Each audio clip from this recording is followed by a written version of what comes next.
Hello and welcome to today's episode of Raise Your Visibility Online with me, Louise Brogan. And today we are, I should have worked up on my French words. We are visiting La France. Yes. with Raina Raina Willick. I am so excited here. Bonjour. Raina, welcome to the podcast. Thank you. When my dad visited, he said he loved the way people said bonjour here. He goes, it sounds like they're singing it. Bonjour.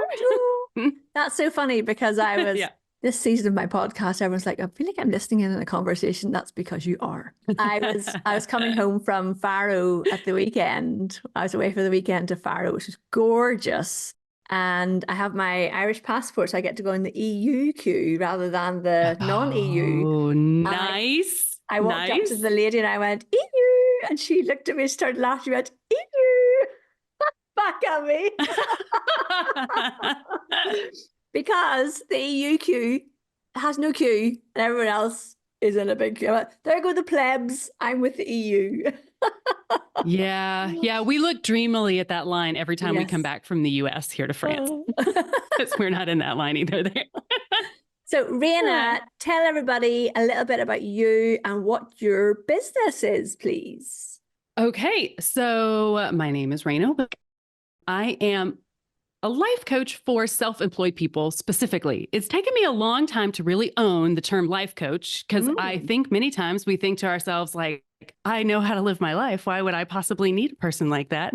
But what I do is work with self-employed people, small business owners. Usually they've been in this game for a while.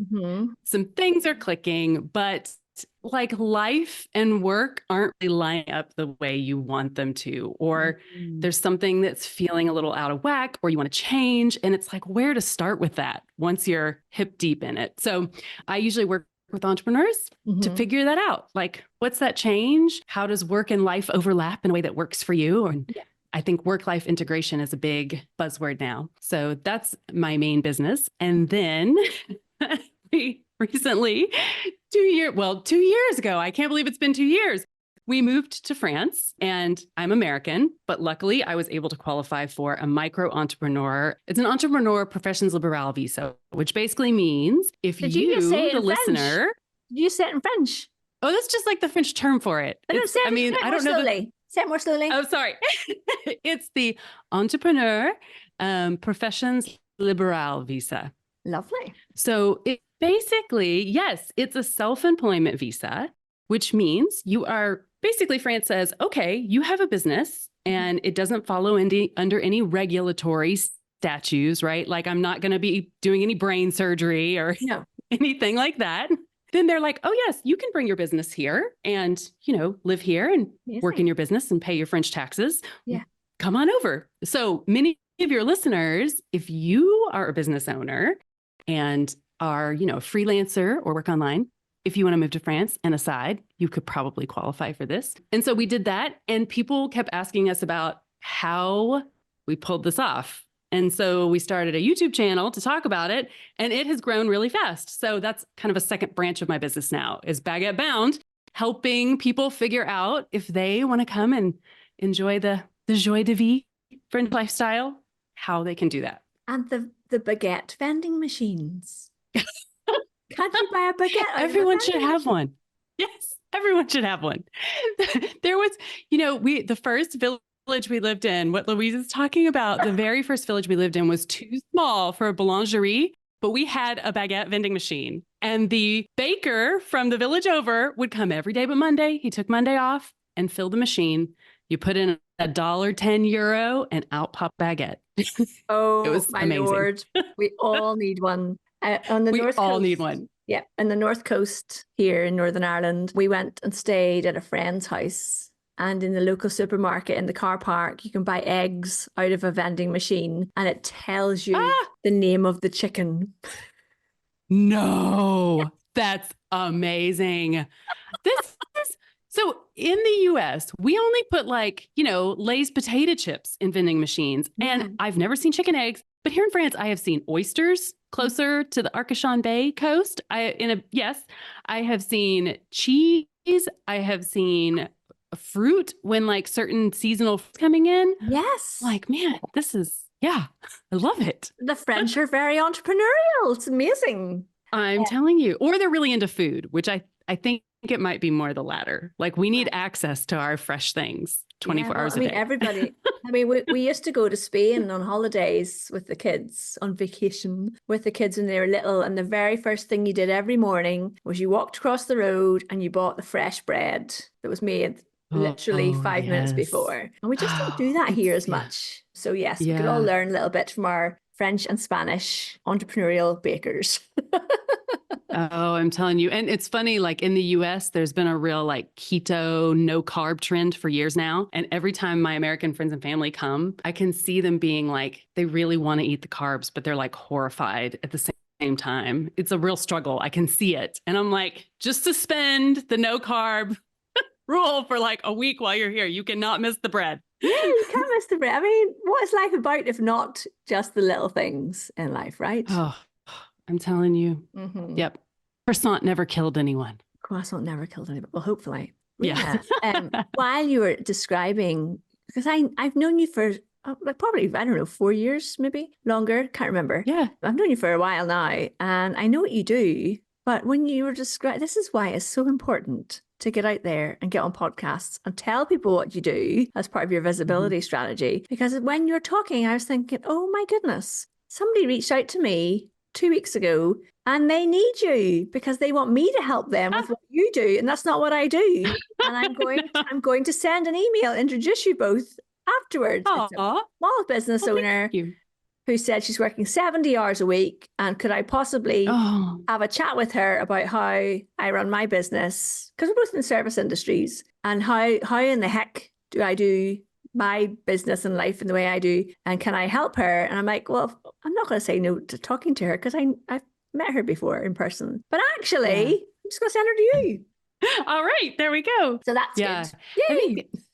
There's definitely stages that you go through. And I do think when you're getting a business off the ground, we all work a lot. Like there's just no way around it because at that point, like, let's be honest, most of us do not have someone bankrolling, being able to hire help in the beginning. You're all the departments. So I think it's pretty normal, in the beginning. And I don't know if you've heard that analogy that a rocket, I forget. Okay, I'm making this up, y'all, because I can't remember the exact numbers, but it's like analogies.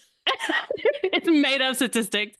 It's something like it uses like 70% of the fuel to get off the ground. And then it's only like 30% to keep flying. So I think that's a very like normal, difficult, let's be honest, stressful stage we all go through. But the problem is sometimes as we grow and are able to get more help or figure out what's working, or we start to streamline our business, we never get out of that mode. Yeah. It just keeps going. That's exhausting. And it's exhausting and it's not sustainable. No. So, but it does require like a shift in how you're thinking about your business, how you're interacting with your business. And that is often like that place where I can help people think through, because I am on the outside of your business and I'm not your spouse. I'm not married to you. I won't see you at Christmas.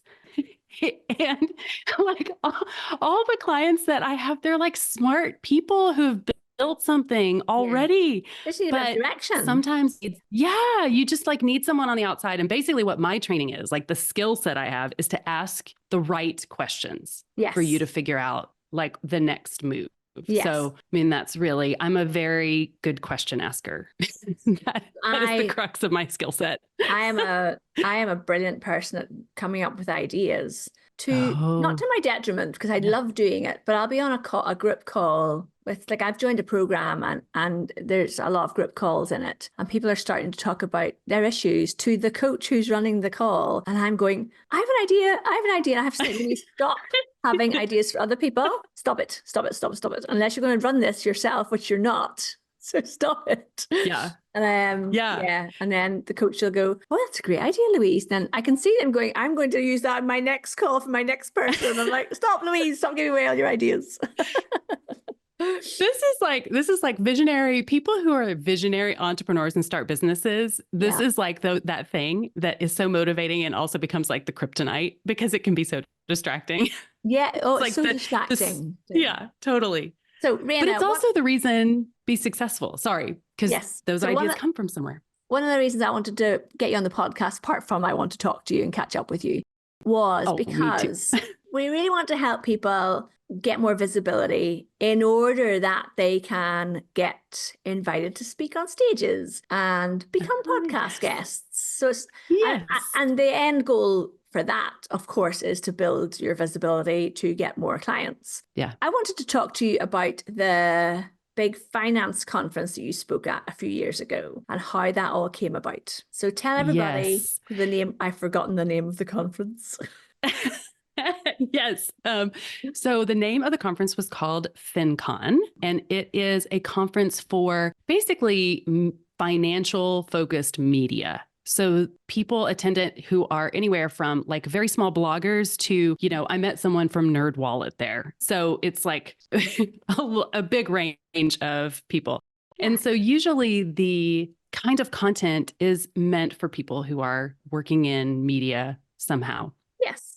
How did you end up speaking at this conference? Like what? Okay, that's where I was going. Yeah, your visibility activity led to you being able to speak on this pretty big stage, right?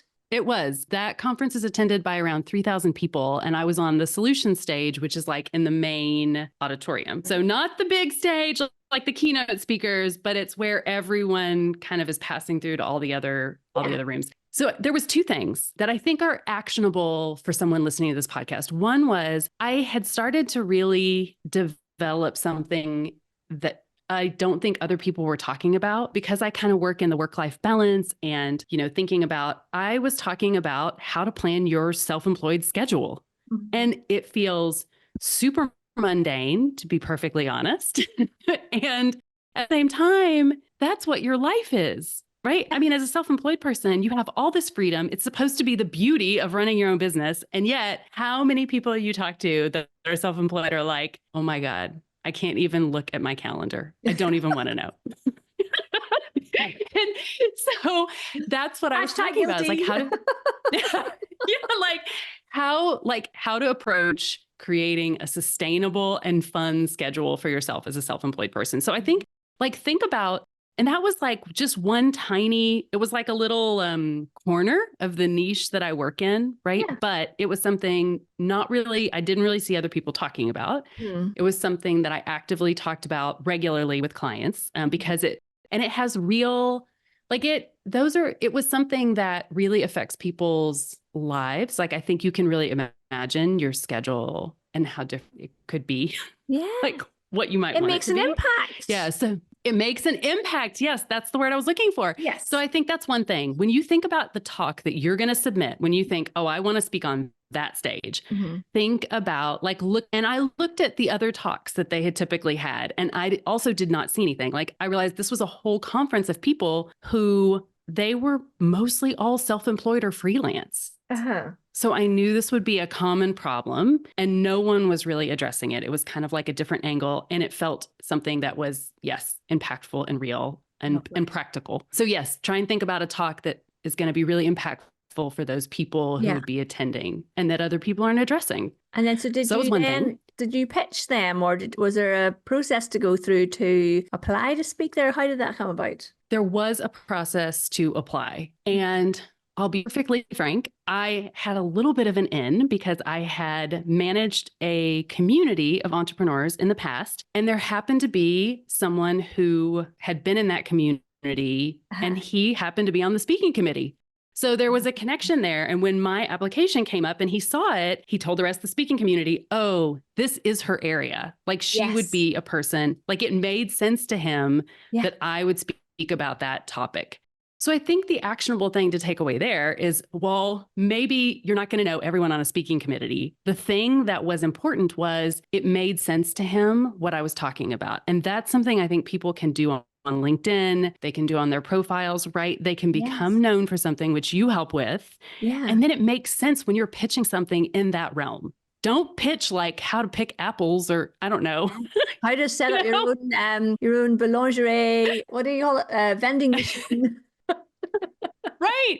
And it sounds silly, but how often do we do that? Because we see like, oh, it's a conference on money. Maybe I should pitch them something on how like self-employed business owners and stress and like, I could have been thinking in that way, but I kind of stayed where I knew I could really add value and what I was known for already in that circle. And when someone saw that, they were like, oh, this makes sense. And when they checked out my other profiles. And when they looked at you and they saw this is what she talks about. And I want to pick up on that a little bit, Raina. It wasn't like luck that this guy was on the speaking committee. It's because you are really good at networking. And whenever he'd been in the community that you were in before, he liked you and he liked what you said and what you talked about. So whenever he saw your application, he knew, A, she knows her stuff. B, she's not flaky. She's going to deliver. So there's a whole thing about that, but, getting out there and connecting with people. So a lot of us are in like Slack communities or not so many Facebook groups anymore, I don't think necessarily. But we're in online communities and you might, even a program you pay for, you might never actually speak up or raise your hand or connect with people. But I think you should, because you never know where that connection can lead to down the line, So I love that. Oh, yeah, absolutely. Yeah, absolutely. You never, it's fun to know people and then you never know how they might be connected to you later. Yeah, exactly. Yes. So the other thing that I love that you do, I don't know if you're still doing this. It's waffles and work. No. Oh, so waffles and work. I don't have a waffles and work planned for 2025 yet. Oh, I'm so sad. Just because there's so many things happening with the baguettes. So they've kind of taken over and the American waffles are on hold.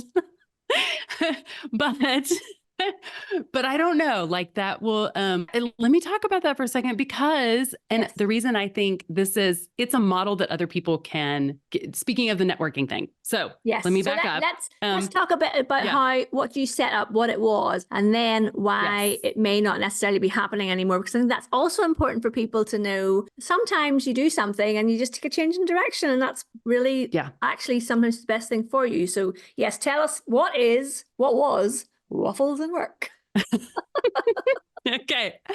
So when I first moved out here to the beautiful French countryside, while I love my life here and I feel much more comfortable now 2 years later, when I first got here, there were time differences. I was kind of isolated. I spoke no French at that point. It was hard. And I also realized that many of my clients were coming to me from referrals and networking. And I was like, wow, I don't really have a marketing program.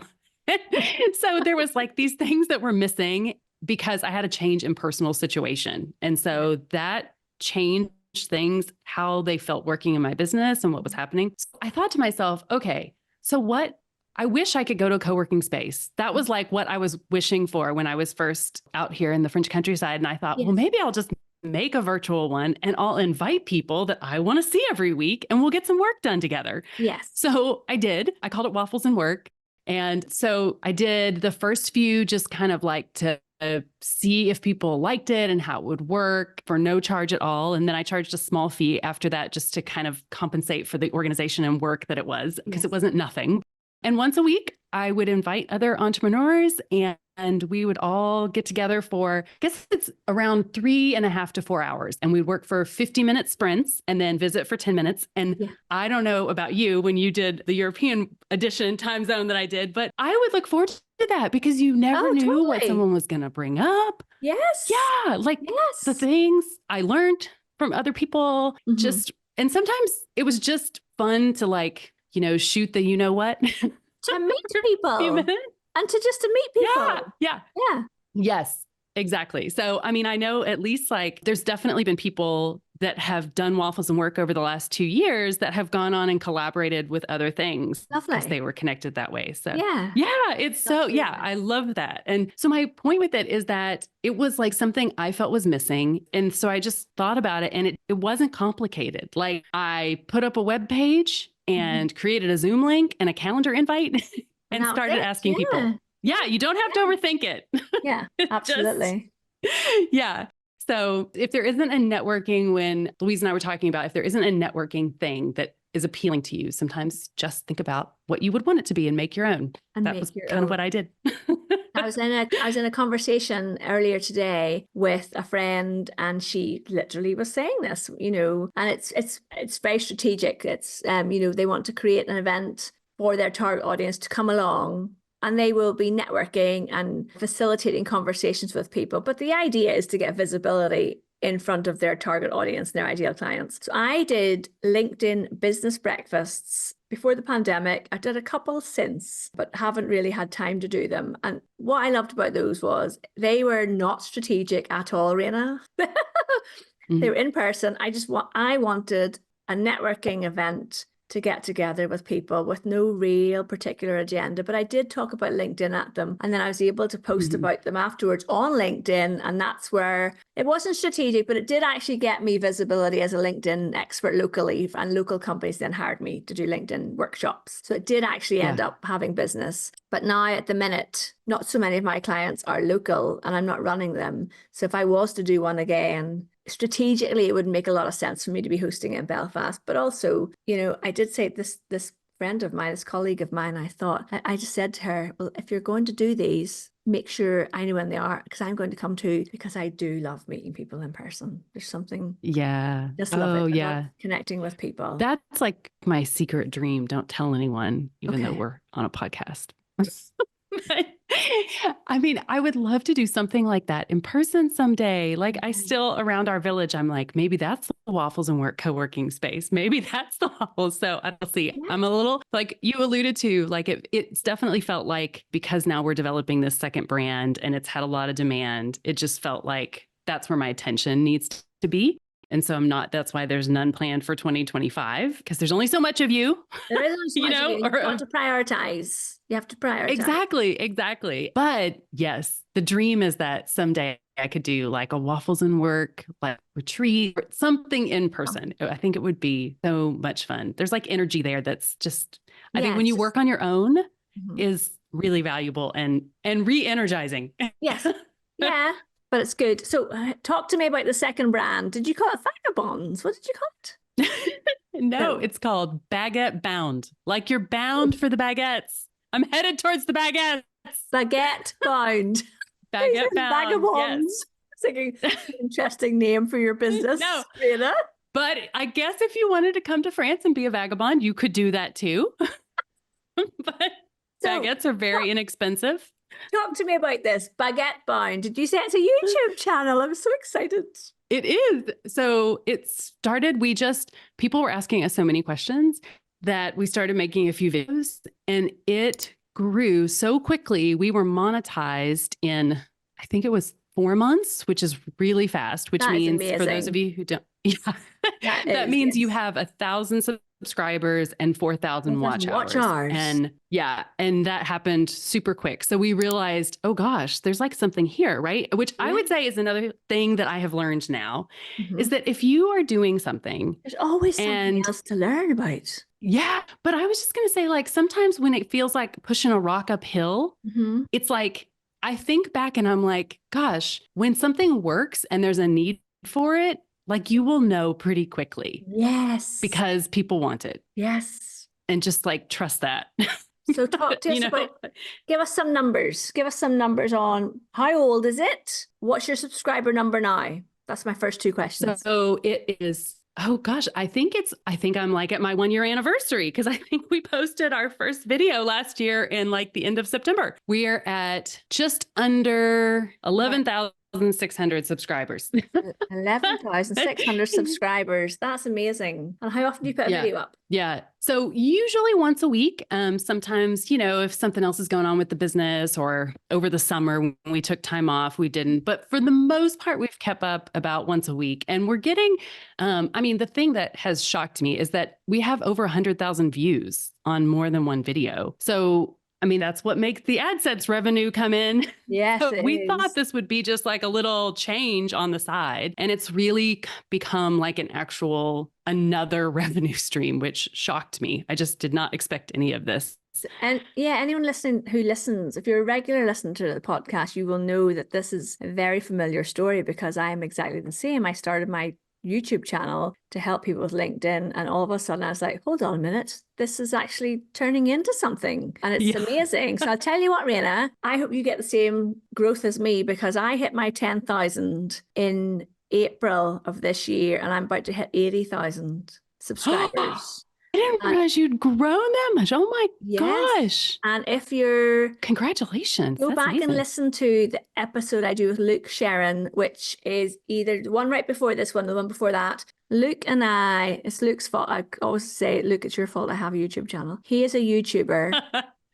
His business is a video marketing agency, but he is a YouTuber. And when I first knew him, he had 10,000 subscribers, and now Raina, he has 300,000 subscribers. Good for him. That's amazing. So phenomenal. So the growth doesn't go in a line upwards. And anyone I've just moved my hand across the screen. So if you want to go and watch the video. It's that hockey stick. You know, people say it's like yes, it's like exponential. It's amazing. So I think YouTube is going to be a huge vehicle for people who want to get more visible online. So congratulations, that's amazing. Well done. Thank you. Yes. And so my friend Pete, who you know, Pete of the Do You Even Blog Empire, so he was telling me 3 years ago, I needed a YouTube channel for my coaching business. And I did a few videos, but I just wasn't that into it. Like other things were working for me. Right. And now looking back, I'm like, man, I should have done that, because also I feel like there's a lot of pressure to post content in a lot of places. And most of those do not reward you financially, right? Like directly. Correct. They may raise your visibility, whereas YouTube actually does. And even though it's probably not going to, like, unless you get massive, like it's not going to go beyond the revenue of your actual core business, it's still nice that like that time you're spending marketing, you are getting something for, particularly if you have a video that does well, because now like people started emailing us organically, asking to talk to us. And then we thought, well, we can't spend all of our week just talking to people. So we put up a consult link and said, you know what? Absolutely, we can do this. Here's our consult fee. We're happy to talk to you about moving to France. Yes. And now we do probably at least one of those consults once a week. And the next thing people have been asking for help with is filing their visa, which my husband did like a ton of research on and knows a lot about. And so we're about to start doing that also. And it's all been because of the visibility YouTube gave us as having authority or expertise in an area. Yes. So important. And I am going to tell you a couple of things as well. So I'm going to recommend a program to you that I want you to come and join with me. I'll send you a link to that. Oh, good. And do you know what? We'll just put the link in the show notes. It's called Primal Video, and it's how to really build a YouTube channel, but also talks a lot about monetization and stuff. People think monetization is the Google ad spend money that you get. It's not. It's what you can sell on top of that. It's the consultations. It's the training. Yes. And for you, Raina, with a YouTube channel that talks about coming to France, it is going to be the sponsorships that you're going to get from companies who want to get in front of your ideal target audience. So it might not necessarily be that you charge to help people do their visas. You might find a specialist visa company who'd be more than happy to pay you thousands to talk about them on your YouTube channel and direct people to them, or taking a percentage of it or something. So there's lots to, I'll link to Primal Video for everybody. Go and check that out. And Justin Brown is the guy. He's lovely. It's his training program. He's a really nice guy. Yeah, you'd like him. Oh, yeah. Does he talk? He talks a lot about sponsorships, right? I feel like I've watched it on YouTube. Okay. Yeah. Okay. I don't know. We'll link to that for everybody below. You can go and check him out. I like him. He's a nice guy. So, which always helps. Yeah. Okay. Yeah, totally. And LinkedIn, I noticed LinkedIn is moving so much towards video. Yeah. Can you embed YouTube videos into LinkedIn or does it really need to be like a native video? So you can embed YouTube videos into your LinkedIn newsletter. If you want to post a link to your YouTube video, it's not brilliant because it just shows up that wee small preview, but you can embed your video into your newsletter and it's the full thumbnail size. So that's what I would do instead. Start a monthly newsletter, a weekly newsletter, talking about moving to France or whatever, and embed your videos in that. And that'd be a really good vehicle for you, I think, as well. Raina, it's all very exciting. So if you could give, what would your number one tip be for somebody who's like, okay, I want to start raising my profile online? Not specifically talking about LinkedIn or YouTube, but what would your suggested tips be for somebody? Okay, so my immediate thought, find the place that you actually want to hang out Yeah. Because I have tried so many different online platforms, and YouTube is honestly the first one that I have actually liked interacting. For whatever reason, the interface with YouTube Studio I find really easy. It's been the easiest for me to feel like I could both separate myself from it, like in a way, you know, when you want to take a day off. Yeah. And so like made it easy to interact with. It didn't feel hard. So I would say that's the very first thing, is just figuring out the place that you feel comfortable being, and then focus there. Because if you're comfortable there and you like it, you like the kind of people that are attracted to it, you like the way it interacts, you're so much more likely to do it over a sustained amount of time. And that's what it really takes to consistently raise your profile. Love it. All right, Raina, how can people find out more about your life coaching, your Baguette bound, and where's the best place to come and connect with you and find out more about you? Yes. So, of course, you can find me on LinkedIn, Raina Willick, but you can also find my website is rainawillick.com, or you just want to know about the baguettes, we're Baguette Bound on YouTube.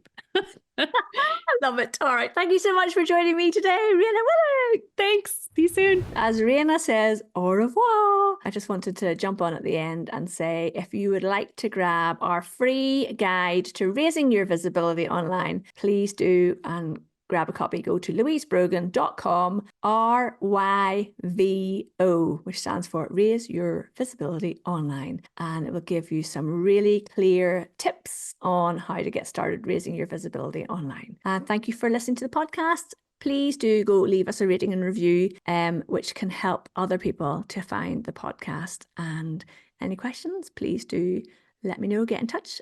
Louise Brogan. Talk to you next week.